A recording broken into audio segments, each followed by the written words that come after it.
My name is not written anywhere. No statue remembers me. No scroll mentions my deeds. But I was there. I was one of the thousands who built the Great Pyramid of Khufu. And I'm going to tell you what it was like to live, work, sweat, and suffer, stone by stone, year after year, until the greatest monument on earth stood tall behind us. I wasn't born a builder. I was born a farmer. My village sat near the Nile, not far from what you now call Giza. We had goats, wheat, barley, and not much else. Life was quiet, simple, until the king's messengers came. They weren't soldiers. They didn't force us. They made an offer: food, shelter, and pay in exchange for labor. My father said no. I said yes. I was 17. I thought I'd go for a season, maybe two, but I stayed for 20 years. They brought me across the Nile on a wooden boat. The air smelled like sweat and river mud. As we approached the plateau, I saw it, a massive rising platform of limestone. It looked like a mountain shaped by men. Workers swarmed around it like ants. Ramps spiraled up its sides. Sleds dragged stones bigger than anything I'd ever seen. Drums beat to signal teams. Overseers shouted in a language more precise than any whip. And I knew this wasn't a project. It was a world. We didn't live in tents. We lived in a real town with streets, bakeries, clinics, and even breweries. They called it the Workers' Village, but it was more like a small city. We slept in mud brick dorms, 15 to a room, all snoring and coughing, our feet crusted in limestone dust. Every morning, before dawn, they'd bang the copper plates and wake us. We had bread, thick, sour loaves, and beer, heavy with grain. Then the work began. My first job? Carrying water. I hauled goatskins full of water up and down the ramps. The stone cutters and haulers needed constant water to cool the stones, wash the dust, and drink. It was endless. My shoulders bled from the straps. My hands cracked from the lime. But I kept going, because I wasn't alone. There were hundreds like me, young men from all across the kingdom. Nubians, Libyans, peasants, some from the Delta, some from the South. We didn't all speak the same dialect, but we spoke through work. You could tell a man's heart by the way he pushed a sled, by the way he passed the rope, and by the way he cursed the sun. The stones, they were monsters. Some were small, maybe the size of a man. Others were the size of a cart. And a few were so massive, it took 40 men to move one. 80 tons of solid granite from Aswan, dragged on barges down the Nile, then up the causeway by pure muscle. No wheels, no magic, just sweat, coordination, and ramps. The ramps were everything. We had straight ramps, zigzag ramps, spiral ramps. They were made of mud brick and limestone chippings, constantly rebuilt and adjusted as the pyramid grew higher. We'd pour water on the sand to reduce friction. Teams would pull the sleds with ropes made of papyrus fiber. You don't know how strong a rope can be until your life depends on it not snapping. The cutters were the real artists. They used dolerite hammers, black balls of volcanic stone, to shape the limestone. Bang, bang, bang, for hours. Then they'd check the angle with plumb bobs, levels, and copper chisels. The precision was unbelievable. A finger-width mistake could ruin an entire layer. Every 10 days, we got rest. A real break. Some went home. I stayed. I liked the bread, the beer, and the feeling that I was part of something eternal. People today think we were slaves. That's not true. We were paid. Not with coins, they didn't exist, but with food, shelter, clothing, and sometimes oil and meat. And honor. Building the king's tomb was sacred. We were told Khufu would become a god in the afterlife. And we were helping build the bridge between this world and the next. Still, it wasn't easy. I saw accidents. A rope snapped once. A stone crushed 3 men. We buried them under the shadow of the pyramid. The priest said they would rise with the king in the afterlife. I hoped so. At night, we sang. We told stories. We argued. We laughed.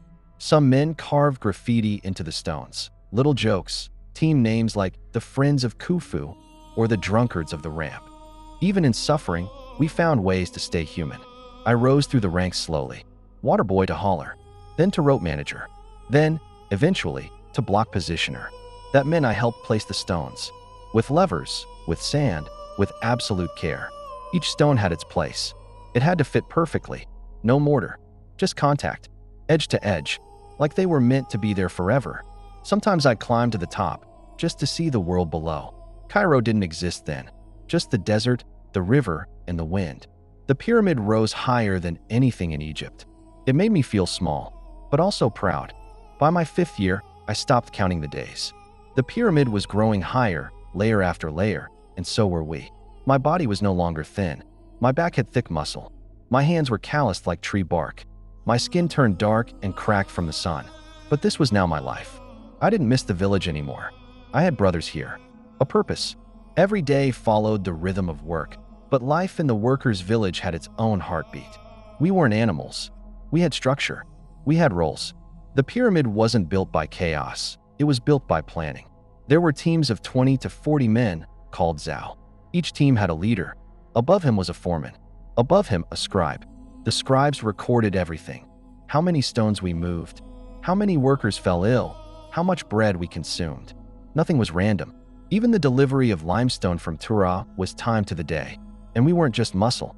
We had doctors. Real doctors. They used honey, moldy bread, and herbs to treat infections. If you broke your arm, they set it in place with splints and linen. I had a tooth pulled once. Hurt like hell, but I survived. The worst wasn't injury. It was dust. Limestone dust gets into everything. Your mouth, your eyes, your lungs. Some of us coughed all night. Others lost their voice. The older men started to wheeze. But we kept going. Because every day, we looked up and saw our work touching the sky. The food was better than most people think. We had 2 meals a day, bread, lentils, onions, leeks, sometimes dates. On feast days, we got beef and goat. The royal storehouses sent us preserved meat in ceramic jars. We even had salted fish brought from the delta. And beer, always beer. Thick, rich, full of calories. It was our fuel. When you've pulled 20 stones before noon, beer tastes like life. At night, we sat around small fires. Some men carved into leftover stone blocks. Faces, symbols, jokes. One man carved a little picture of a cat stealing fish from a pot. Another carved himself holding up the pyramid with both arms. We weren't allowed to sign the pyramid stones themselves, but in the quarries, on hidden blocks, our names are still there. One day, we watched as they hauled a massive granite block. It had come all the way from Aswan, 800 kilometers to the south, brought by boat, then dragged by over 100 men. It was for the king's burial chamber. That chamber was unlike anything else. Massive blocks, perfectly cut. It wasn't just hard work. It was engineering. Genius, really. I asked one of the overseers, "Why do we need granite here, and not just limestone?" He said, "Because granite does not crack. It holds the weight of eternity." And he was right. We were building a machine for the afterlife. A house for a god. Every angle had meaning. Every passage had purpose. The pyramid wasn't just a tomb. It was a gateway, a symbol, a calendar. Some said the angles matched the stars. Others whispered about secret chambers, but we never entered them. That was for the priests. Still, we knew the pyramid was more than stone. Sometimes I dreamed of the future. I wondered if anyone would remember us. Not just Khufu. Us, the ones who lifted, carved, bled. I hoped they would. I never imagined thousands of years would pass, and people would still ask, who built the pyramids? We did, and we weren't slaves. We were fed. We were housed. We were organized. Some of us were conscripted from farming communities. Others were professionals, full-time laborers. Some were honored with burial near the pyramid. That's how I knew this work mattered. In Egypt, you don't bury the lowly near the king, unless they were part of his divine project. Sometimes people died. Accidents, illness, heat stroke, but not from cruelty. No whips, no chains. The foremen didn't rule with fear. They ruled with respect. They had to. A collapsed team meant disaster. So they trained us, taught us how to balance loads, how to align blocks, how to brace the ramps with timber. There was a system for everything, even rest days. Every 10 days, we had one off. Someone to visit family. I stayed. I liked watching the scribes. They taught me how to count, how to measure. I learned how to spot when a stone was misaligned by half a finger. That saved hours later. I wasn't just lifting anymore. I was thinking. I was becoming part of the mind behind the pyramid. Year after year, the pyramid rose. You could measure time by its layers. Each course of stone marked a new season. Each finished side felt like a victory. I watched the shadow of that giant structure grow longer every evening, stretching over our camp like a silent god. It watched us, protected us, crushed us. It became our sky. We no longer asked when it would be finished. That wasn't our question anymore. The question became, who will we be when it's done? There was pride, real pride, in what we did. My brother joined me 2 years after I started. He was smaller, weaker, more of a thinker, but even he found his place. He worked in the copper tool repair tent. All day he'd hammer and reshape copper chisels. You see, copper is soft. After just a few cuts into limestone, a chisel bends or dulls. The workers had to stop often.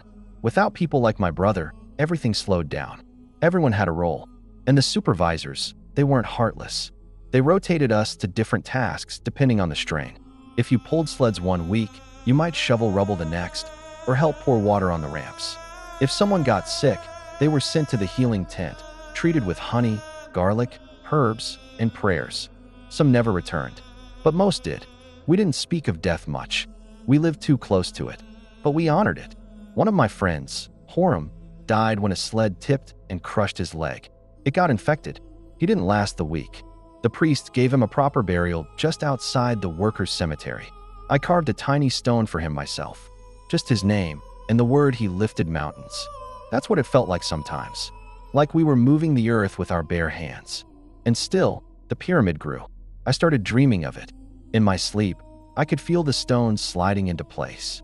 I could hear the pulleys creaking, the sleds scraping, the men chanting in rhythm. Even now, I sometimes hear those sounds in the silence. Some nights, we climbed up to the halfway point just to feel the wind. From there, you could see the desert stretch forever. No roads, no cities, just sand and stars. And the river, glittering like a ribbon of silver in the moonlight. That's when I realized we weren't building this for the present. We were building it for eternity. Do you know how many stones are in the Great Pyramid? More than 2 million. Each one weighed hundreds or thousands of kilograms. And we moved every single one by hand, using wood, rope, muscle, coordination, and time. Some stones came from nearby, the white Tura limestone for the outer casing. Others came from far, the pink granite for the inner chambers, from quarries deep in Aswan. They were floated on the Nile during the flood season, then dragged up the long causeway that led to the site. We used sleds, levers, and clever tricks, like pouring water on the sand in front of the sled to reduce friction. That tiny trick saved hundreds of hours of effort. It was known to us, passed down by generations of builders. This wasn't a primitive effort. This was engineering. We had stonecutters who could slice limestone so smooth, you couldn't fit a blade between the blocks. We had foremen who could line up 100 stones in perfect alignment using nothing more than a plumb bob and a level. We had planners, architects, mathematicians, most of them hidden behind the name of the king. But we were the ones who gave those plans life. When I touched a stone, I knew exactly how to guide it, where the pressure should fall, where to place the lever, where the block would rest forever. One wrong move could tilt a layer and cause disaster. But we learned, slowly, carefully. The pyramid became our teacher, and we became its builders. By my 10th year, I was a leader of a crew, 40 men under me. We had a name, the Eyes of the Falcon. We painted it on our tools, our sled, and on a wall near our dorm. That name still might be there, buried under the sand. We had our own chants, our own jokes, our rhythm. When we pulled together. When we rested, we did it with pride. And when we succeeded, we raised a hand to the sky, toward RA, and gave thanks. By the 12th year, the pyramid no longer felt like a project. It felt like a part of me. I couldn't imagine life without it. Every scar on my body had been earned on its stones. Every bond one had was tied in its shadow. I had come here a boy. I had become something else entirely. The ramps were now so steep that climbing them felt like scaling a mountain. We pulled blocks higher and higher, sometimes with teams of over 50 men. The winds were strong up there, and the sun unforgiving. Some days, I would stare out from the top and feel like I was floating above the earth. They said the final pyramid would be over 140 meters tall, and we were nearing the top. We no longer saw the full pyramid as we worked, only our section. The rest was hidden behind dust, scaffolds, tools, and the moving mass of humanity. But sometimes, from a distance, I caught a glimpse of it glowing in the sun, its white limestone casing smooth and bright like snow. Those casing stones, they were a marvel. They came from the Tura quarries across the river, polished until they reflected light. Each one had to be placed perfectly to keep the slope smooth. Some said that, When finished, the pyramid would shine like a mirror under Ra's eye. But they weren't just for beauty. They protected the structure from erosion, and their placement required absolute precision. Not just anyone could touch them, only the best of the best. I remember one day, a team dropped a casing stone. It cracked. The overseer nearly cried. Not from anger, from heartbreak. That stone had taken weeks to transport and polish. Losing it felt like a wound to the pyramid itself. We learned to respect the stone, even fear it a little. By now, I had my own apprentice, a boy named Mary. He reminded me of myself, curious, stubborn, always asking questions. I taught him everything I knew: how to judge a block's weight by its sound, how to feel the slope of a ramp with his feet, how to stay calm when the rope snapped. He listened, he learned, and one day, he saved a team by noticing a wobble in the sled track. His eyes were sharper than mine. I knew then he would one day lead his own crew. That's how the knowledge passed on, not in scrolls, but through hands, voices, and stone. The work changed as we neared the top. The blocks grew smaller, easier to move, but harder to place. Every final layer had to be aligned with the stars, with Orion's belt, some said, or with the path of Ra. I didn't understand the astronomy, but I felt its power. We weren't just builders. We were aligning the earth with the heavens. One night, a priest visited the site. He said the king was nearing the end of his life, that the burial chamber must be sealed soon. We felt a chill, not just from the air, but from what that meant. Time was running out. The granite blocks for the king's chamber had already been placed years earlier. Massive beams, each over 50 tons, stacked above the chamber to relieve pressure. An engineering masterpiece. But now came the final touch, the burial itself. We weren't allowed to see it. Only the priests and royal guards went inside. But we prepared the passageways, cleared the ramps, and swept the corridors clean. It was said that sacred oils were poured, incantations chanted, amulets buried beside the body. When the king finally died, everything stopped. For 3 days, the site fell silent. No hammers, no sleds, just prayers, offerings, smoke. Then the sealing began. They blocked the passages with huge stones, slid into place so no one could enter again. Ever. The heart of the pyramid was closed forever. The king had entered eternity, and we had built the ladder he would climb. I stood at the edge of the site and stared at what we had made. A mountain of perfect stone, each block placed by human hands. No magic, no aliens. Just us, farmers, fishermen, quarrymen, craftsmen. Men who became more than men by building something that would outlive empires. But it wasn't over yet. We still had to finish the top, the very last stone, the capstone. Some say it was covered in gold. Others say it was just polished limestone. I never saw it. I left before it was placed. My time was done. 20 years. 20 years of heat, blood, laughter, pain, dust, bread, and stone. When I walked away from the site, I didn't feel empty. I felt proud. My hands had helped raise the sky. And though no one would remember my name, the pyramid would remember my touch. When I left Giza, I carried nothing with me. No gold, no statue, no stone, just my memories and hands that could no longer stay still. For weeks, I woke up before sunrise, expecting to hear the call to work. I'd reach for a tool that wasn't there. My body didn't know how to rest. It had been trained, shaped, to serve the pyramid. And now the pyramid no longer needed me. I went back to my village near the Nile. My parents were older. My sister had children of her own. They barely recognized me. I was broader, darker, quieter. I had seen and done things they would never understand. At first, people treated me like a hero. You built the king's pyramid, they said. You touched the stones of the gods. But that faded. Soon I was just another man. Another farmer with calloused hands and haunted eyes. I tried to return to farming, but something was different. The land felt too soft, the work too small. I missed the weight of stone, the cries of workers, the sound of levers and sleds grinding against ramps. I missed the purpose. I wasn't alone. Many of us returned home scattered across Egypt. Some took up trades, masons, carpenters, boat builders. We had learned skills no one else had. We could measure with our eyes, cut with precision, move things no one thought possible. Others couldn't adapt. One man became a drunk. He would sit near the river and talk to himself about the day the capstone was lifted. No one believed him, but I knew he was telling the truth. We had been part of something too big to leave behind. Some of us found each other again, in Memphis, in Saqqara, in smaller tomb projects. But it was never the same. Nothing would be the same after the Great Pyramid. It changed us, not just in body, but in soul. You have to understand, we didn't just build something. We became something, part of a legacy, a machine for eternity. We didn't do it for money. Most of us never saw a single piece of silver. We did it because we were chosen, because our names would never be written, but our work would never be erased. Even now, if you go to the workers' cemetery near the pyramid, you'll see simple tombs. Stone-lined shafts. No treasure, no golden mask. Just bones, strong, worn, some broken. Those were my brothers, buried with honor, near the king. In Egypt, that meant something, because we weren't slaves. Say it again, we were not slaves. We had homes, pay, food, medicine, days of rest, supervisors who knew our names, teams that cared if we lived or died. The idea that the pyramids were built by chains and whips, it's wrong. It's lazy, and it insults everything we went through. We were workers, dreamers, builders. We were men who gave our lives to something bigger. Sometimes, I visit Giza again. I stand far from the tourist roads. I look up at that impossible structure. The smooth sides are gone now, the white casing stripped, the golden cap lost. But the bones remain, the shape, the presence.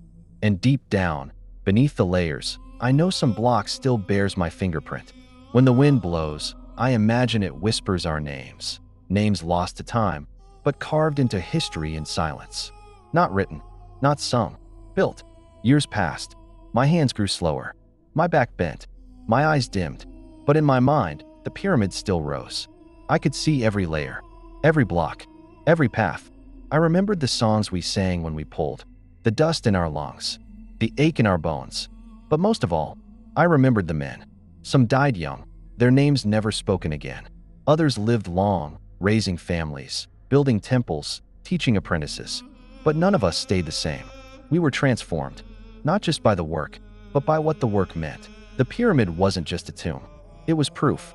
Proof that human beings, with bare hands and simple tools, could defy nature, could bend stone to will, could make the sky touch the earth. It's funny. People today come from across the world to see the pyramids. They stare up in silence. They take pictures. They ask the same questions. How did they do it? Why did they build it? Who were the people behind it? And the answers are buried beneath their feet. We weren't pharaohs. We weren't priests. We weren't gods. We were men. But we had something that made us powerful: unity, purpose, and belief. Belief that this life mattered, that the next life mattered even more, that our king needed a staircase to the stars, and that we were the ones chosen to build it. When I was a child, I thought the stars were gods. Now I know better. The gods were the men I worked beside. Men who gave their youth, their breath, their blood, not for gold, not for glory, but for something that would last forever. And it has. Look at it. It's still there, stone on stone, row after row, silent, still unshaken. The desert may shift, the wind may scream, the empires may fall, but the pyramid stands. And we, the forgotten, the nameless, the mortal, we are still inside it. Not in bones, not in tombs, but in every corner, every angle, every heartbeat of that stone. We are still there. We are the pyramid. And if this story moved you, if it made you see the pyramids not just as stone, but as sweat, blood, and human will, then support this journey. Like the video, subscribe to the channel, and hit the bell icon so you never miss the truth behind the greatest stories ever built. Because this is only the beginning, and history still has secrets to tell.